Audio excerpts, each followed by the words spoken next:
और भी सहाफती इदारे हैं, मजीद कई सहाफ़ी हैं जो इस वक्त हम देखते हैं कि नजरअंदाज किए जाते रहे, तब से नजरअंदाज हो रहे हैं जब आप और आप जैसे चंद सहाफ़ी जो है वो हुकूमतों के चहीते हुआ करते थे। अब आपको लिटरली नजर आ रहा है कि अब आप चहीते नहीं है ना, एक्चुअली आपके वो मसले जो हैं वो सर उठाना शुरू हो गए, फिर हिसाब किताब के खाते खुलने वाले हैं जो आपको चैन की नींद नहीं लेने दे रहे। और आप जिस चैनल में काम करते हैं उसको करोड़ों के इश्तिहारात नवाज शरीफ साहब अता करते रहे थे। और दूसरी बात रही, अगर मैं आगे जाके बात करूं, दूसरी बात ये जो अजमल कसाब साहब की बात है उस हवाले से मैं बात करना चाहूँगी। ये जो अजमल कसाब साहब की कि हामिद मीर साहब फरमाते हैं कि अजमल कसाब पाकिस्तानी था, ये वो नहीं कह रहे बल्कि रिजवान अब्बासी साहब फरमा रहे हैं। तो इसका जवाब मेरे ख्याल से अगर हम रिजवान अब्बासी साहब से ही ले लें तो ज़्यादा बेहतर होगा हामिद मीर साहब, और आपको भी सुकून मिल जाएगा। हमारे साथ खुद इस्लामाबाद स्टूडियो से मौजूद हैं रिजवान अब्बासी साहब, उन्हीं से सवाल पूछती हूँ, वो जवाब देंगे। अब्बासी साहब बहुत शुक्रिया ज्वाइन करने के लिए। सबसे पहले तो आपसे ये जानना चाहूँगी, बताइएगा कि जो हामिद मीर साहब जो बड़े सहाफ़ी हैं, उन्होंने आपका जो क्लिप हमने दिखाया जिसमें आप गुफ्तगू कर रहे थे, जिसमें आप ये कह रहे थे कि अजमल कसाब पाकिस्तानी हैं, इसकी क्या डिटेल्स हैं ये ज़रा आप शेयर कर दीजिए, क्योंकि हामिद मीर साहब तो बड़ी कहानियाँ बना रहे हैं। देखिए, आज भी जो पाकिस्तान में मुंबई अटैक से रिलेटेड केस चल रहा है उसमें जो प्रोसिक्यूशन का जो स्टैंस है वो आज भी यही है कि अजमल कसाब पाकिस्तानी था। यहाँ पे जो प्रोसिक्यूशन चल रही है, जो लोग जेल में हैं और उनकी हद तक, और जो अजमल कसाब से वो जो इंडिया से डॉक्यूमेंट्स आए, तो इधर जो FIA वालों ने अपनी इन्वेस्टिगेशन करके रिपोर्ट सबमिट करके जो स्टैंस लिया अजमल कसाब के हवाले से, वो यही लिया कि वो पाकिस्तानी था। लेकिन अल्हम्दुलिल्लाह हम ड्यूरिंग ट्रायल एविडेंस के बाद ये साबित करने में कामयाब हो गए हैं कि अजमल कसाब का पाकिस्तान से कोई ताल्लुक़ नहीं था। अजमल कसाब पाकिस्तानी नहीं था।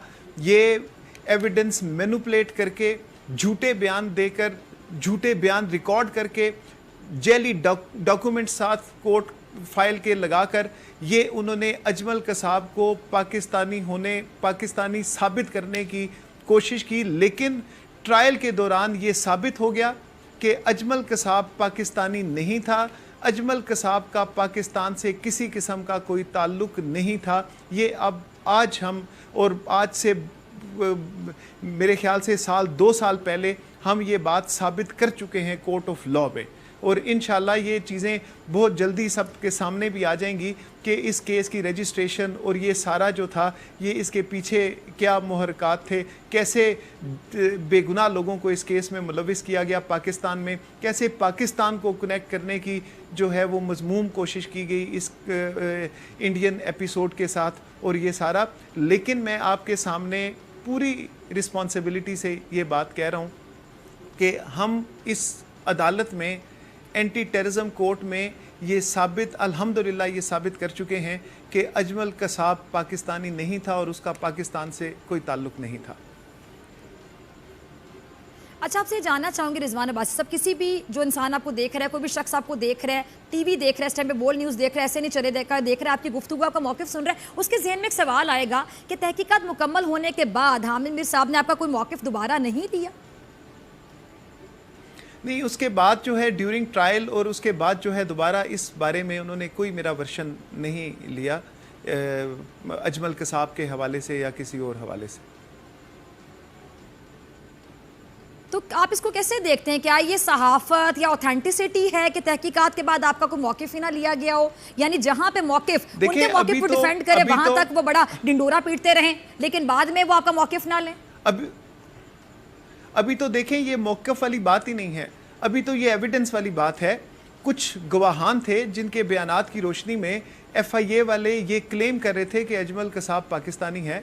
वो लोग अदालत में एग्जामिन हुए, हमने एविडेंस करवाई। अब मैं, क्योंकि इन कैमरा प्रोसीडिंग्स का ऑर्डर है, मैं सारी चीज़ें नहीं बता सकता, लेकिन उसमें हम ये साबित करने में कामयाब हो गए हैं। वो अगर कोई वो डॉक्यूमेंट्स पढ़ेगा तो उसे खुद समझ आ जाएगी कि अजमल कसाब के मुतल्लिक जो झूठा पलंदा और जो झूठ बोला गया और जो उसको पाकिस्तान के साथ नत्थी करने की कोशिश की गई, जो उसको पाकिस्तानी जो लोग चाहते थे कि ये साबित हो कि वो पाकिस्तानी है, वो बिल्कुल नाकाम हो गए।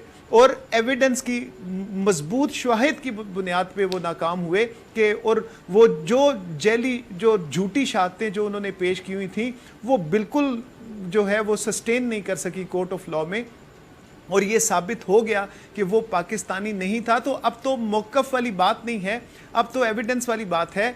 वो उसकी बेसिस पे कोई भी आदमी ये सर्टेनिटी से कह सकता है। देखें उसके बाद उसका अजमल कसाब का डोमिसाइल इंडियन पता चला कि इंडिया के किसी सूबे का और किसी डिस्ट्रिक्ट का वो डोमिसाइल होल्डर भी था। तो अब तो बहुत सारी चीजें इससे आगे आगे हैं, लेकिन वो जो बातें हैं वो इंडिया का उनकी नहीं करता। बल्कि जिस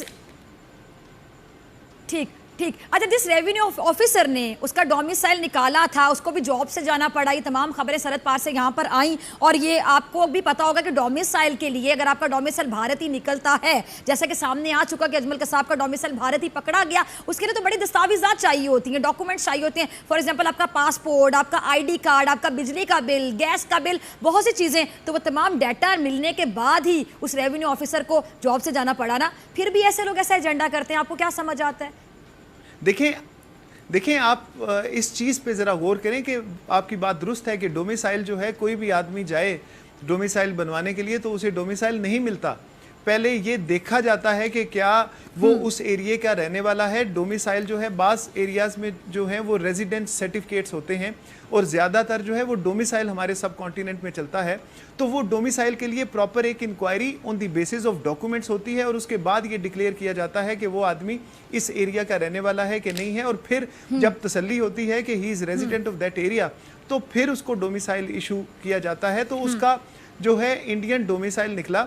ये किसी ने नहीं कहा कि ये जो डोमिसाइल के साथ जो डॉक्यूमेंट्स हैं ये गलत हैं और फलां। एक आदमी को उन्होंने बस साइड पे हटा दिया कि जी ये गलत डोमिसाइल और फलां, ये चीज़ें बहुत कुछ कहती हैं। लेकिन मैं उन चीज़ों पे नहीं जाता, मैं तो उन चीज़ों पे जा रहा हूँ कि जो हमारे पास डॉक्यूमेंट्स मौजूद हैं और जो कुछ चीज़ें अभी रिकॉर्ड के ऊपर आ चुकी हैं, वो चीज़ें इस कदर काफ़ी हैं कि उनकी बेसिस पे ये यकीन से कहा जा सकता है कि अजमल कसाब का पाकिस्तान के साथ कोई ताल्लुक नहीं था, वो पाकिस्तानी नहीं था। ठीक है जी, ठीक है रिजवान अब्बासी साहब, आगे चलते हैं। ये बताइए जो रियासती इदारे हैं इनके खिलाफ जो इल्ज़ामात लगाए जाते हैं, हम देखते हैं कि अब आजकल आज़ादी का मयार या स्टैंडर्ड, सॉरी टू से, शायद ये सेट कर दिया कि कुछ सो कॉल्ड बड़े सहाफ़ियों की जानिब से कि जितनी आप बुछाड़ करेंगे रियासती इदारों पर, तुंदो तेज नश्तर बरसाएंगे तनकीद के, यानी टू कट शॉर्ट उनको गंदा कर देंगे दुनिया में, झूठे इल्ज़ामात लगा के, झूठी कहानियां सुना के। इसके बारे में कानून क्या कहता है? इसको आज़ादी कहते हैं? कानून क्या कहता है? कानून ने कोई लिमिट्स बताई हुई हैं? जी बिल्कुल, कानून में बहुत सारी लिमिट्स हैं और इसमें बहुत सारे लॉज भी अभी एग्जिस्ट करते हैं।